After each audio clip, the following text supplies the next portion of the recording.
Bonjour à tous. Donc, pour conclure cette matinée, sur les 10 dernières minutes, on va essayer de répondre aux questions que vous vous posez encore.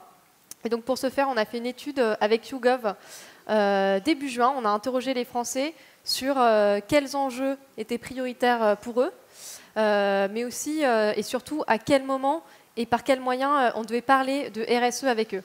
Donc c'est vrai qu'on a beaucoup d'études autour de la RSE, mais on voulait vraiment avoir une approche plus concrète autour du parcours d'achat. Et donc, première bonne nouvelle, on a 7 Français sur 10 qui sont prêts à choisir un produit d'une autre marque dont ils viennent d'apprendre l'implication sur un sujet RSE. Donc oui, il faut communiquer sur la RSE. Et c'est d'autant plus vrai pour les femmes, qui sont 72%, et ça monte même à 75% pour les CSP+. Mais donc, sur quoi communiquer?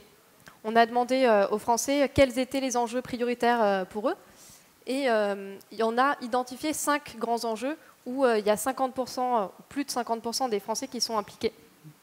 Donc les conditions de travail et le bien-être des salariés, la protection de l'environnement, la production locale ou le commerce équitable, l'intérêt du consommateur et la transparence, et enfin l'égalité des sexes. Ce qui nous a surpris, c'est que les marques, elles parlent beaucoup de l'environnement, de la planète, du local, du mieux manger, et finalement, ce qui est ressorti en premier, c'est quand même le bien-être des salariés et ce côté humain qu'il ne va pas falloir négliger. Un autre point intéressant, c'était sur l'égalité des sexes. Donc bien sûr, sans grande surprise, c'est quelque chose qui ressort de manière plus importante chez les femmes, mais aussi chez les 18-24. Donc ça nous donne de l'espoir pour l'avenir. Pour aller plus loin, on a demandé aux Français s'ils étaient satisfaits et on a mesuré cette satisfaction et donc là plutôt l'insatisfaction des Français sur l'engagement des marques. Et la palme de l'insatisfaction revient à la protection de l'environnement, avec 63% des Français qui sont insatisfaits de l'engagement des marques sur ce sujet. Puis, ce qu'on a fait, c'est qu'on a été voir, parmi les personnes pour qui l'enjeu était prioritaire, est-ce qu'ils étaient satisfaits ou pas. Et là, la palme de l'insatisfaction revient à la transparence. Et c'est vrai qu'il y a un vrai besoin de communication et de transparence, d'apporter des preuves aux consommateurs et d'être dans ce côté authentique pour parler aux consommateurs. Mais donc, venons-en au parcours d'achat. On a différencié 2 types de parcours, donc sur un site e-commerce et en magasin. Et on a extrapolé les différences de résultats sur la plus jeune génération, les 18-24, versus la plus âgée, les 55+. Donc sur Internet, même si l'amont est important, tout se joue vraiment au moment même de l'arrivée sur le site, donc à 50% des Français. Alors qu'en magasin, c'est l'amont qui va être plus important, et notamment pour les plus jeunes, puisque l'amont du parcours d'achat, on monte à 47% sur les 18-24. Ce qui était intéressant aussi, c'est pour les 55+, on a le moment même de l'achat qui est hyper important, autant en e-commerce qu'en magasin, où on monte, je ne vois pas bien le chiffre, à 49% sur cet instant-là. Donc, ce qu'on retient, c'est qu'il faut bien communiquer en amont du parcours d'achat, mais qu'il faut aussi avoir une présence au moment même de l'acte d'achat pour provoquer la préférence de marque à ce moment-là. Donc, on a vu sur quoi on communique, on a vu quand on communique, mais on ne sait pas comment. Et là, c'est le côté très visuel qui est apprécié des Français. Ça peut être des logos, ça peut être une signalétique différente. Et ce qui remonte dans les verbatims, c'est une vraie demande de labels et de mesures précises certifiées par des organismes tiers, voire même par le gouvernement, de validation de ces engagements RSE. On pense par exemple à un genre de Nutri-Score de la RSE qui pourrait être très pertinent, puisque l'idée pour le consommateur, ça va être d'identifier très rapidement et sans perdre de temps au moment de l'acte d'achat, quelle marque est engagée et sur quel sujet. Merci Fanny. Alors, pour aller un petit peu plus loin, parce qu'on voit que les Français sont finalement très impliqués sur ces sujets de RSE, et notamment au cours du parcours d'achat, ce qu'on a fait, c'est qu'on a réparti la population française en 3 catégories, qui sont à peu près égales en taille.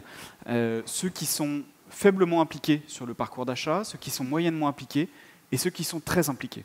Et on va faire un focus sur les très impliqués. Alors pourquoi cela nous intéresse? Donc ils représentent 33% de la population tout de même. Pourquoi ils nous intéressent? Déjà parce qu'à 96%, ils sont responsables ou co-responsables des achats, et à 41%, ils sont CSP+. Donc ce sont des gens qui ont un fort potentiel de pouvoir d'achat.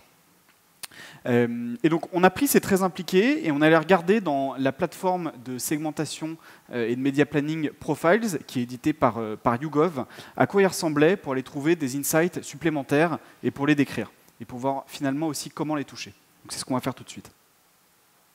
Alors, ces très impliqués, ce qu'on voit, c'est que ce sont des gens qui sont super attentifs dans leur choix et ils sont aussi capables d'être des consommateurs très fidèles. Alors, en tant que personnes qui sont attentifs dans leur choix, on voit qu'ils sont enclins à changer puisque 81% sont prêts à choisir un produit d'une autre marque quand ils découvrent son implication sur des sujets RSE. En revanche, à 65% d'entre eux, 69% d'entre eux, ils ont tendance à rester fidèles aux marques qu'ils apprécient. Donc une fois qu'ils ont choisi, qu'ils ont vu un parcours RSE qui leur plaisait, ils y restent. Et on voit aussi qu'ils sont à 65% prêts à dépenser plus pour des produits de bonne qualité. Donc, quelle que soit la marque, mais en tout cas le produit aussi compte, ils sont capables de dissocier les deux. Et enfin, il y a une dernière thématique qui ressort assez fortement. À 75% d'entre eux, ils disent préférer les entreprises locales, et à 83% d'entre eux se sentent concernés et se sentent mal quand une petite entreprise locale se fait attaquer ou est délocalisée par une multinationale. Donc importance du local. Alors comment toucher ces gens? Alors ça, c'est cette plateforme Profiles nous donne quelques insights qui sont assez intéressants, mais ce qu'on remarque, c'est que c'est une audience qui est très informée et qui prête attention à la publicité. Alors, très informée parce que c'est une audience qui a besoin, ou en tout cas qui va chercher des informations, qui se tient informée de l'actualité. Comment elle se tient informée? Principalement sur la télévision, puisqu'à 78%, ils suivent les informations à la télévision. Et ce sont aussi des gens qui regardent des documentaires, donc importance du contenu. Mais à côté du contenu, ce qu'on voit aussi, c'est que ce sont des gens qui font attention à la publicité. Alors, ce sont des gens qui disent que la publicité les aide à choisir, donc le message importe pour eux. Et on voit aussi que la publicité qui attire à l'attention est la publicité de télé. Donc on avait déjà parlé de l'importance de la télévision tout à l'heure, ça revient ici. Donc voilà, donc télévision et contenu sont des choses qui sont très importantes, enfin pertinence du contenu et du message sont des choses qui sont importantes pour cette population. Le meilleur moyen de communiquer avec eux, son engagement RSE pour une marque, donc auprès de ces très impliqués. Alors, on l'a vu tout à l'heure, il faut s'adresser à eux tout au long du parcours d'achat, mais on remarque que plus c'est fait tôt, plus ce sera percutant et plus ça aura de l'impact. Si on fait le focus sur le e-commerce, donc nos très impliqués considèrent que les marques devraient imposer des logos et des labels à côté des produits, à 78%, et sur le web, à 39%, ils considèrent qu'un habillage est utile. En magasin, pour les toucher, 69% pensent que les marques devraient apposer une signalétique différente. Alors, je vais rendre la parole à Fanny pour conclure.